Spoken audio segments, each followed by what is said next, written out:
My name is Scott Gigstad.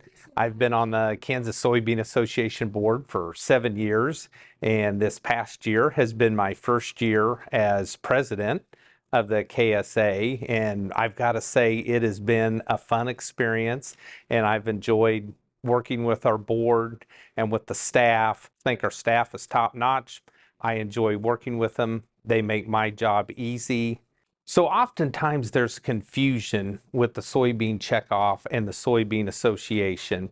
And so the association is the lobbying group for Kansas soybeans.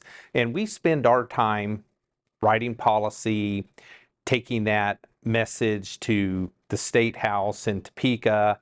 We also spend time traveling twice a year to Washington, D.C. to talk to our national elected officials. And it's those in-person conversations that we build the relationships and help to coordinate farm policy, like through the Farm Bill, is battles with the EPA. We're trying to keep our weed control tools in the toolbox, and it's becoming a harder and harder battle. So our importance of being able to go communicate with our legislatures is ever increasing. And one thing I've learned in my few years that I've been on the association, you cannot take anything for granted. If you think something is off of the table and is put to bed, it will come back. And I think one of the good examples of that was the waters of the U.S. So we always have to be on guard.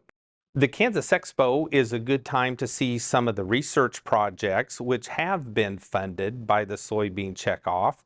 And it's also a good time to talk a little farm policy and to bring those two things together. So it's really an interactive day for Kansas soybean in general. You can see what the commission dollars do, you can see what the association dollars are doing, and we work together. And it's really just a fun event. This year has been a little more challenging because we had a big snowstorm the day before the expo, and it's made it difficult for people to get into town and come.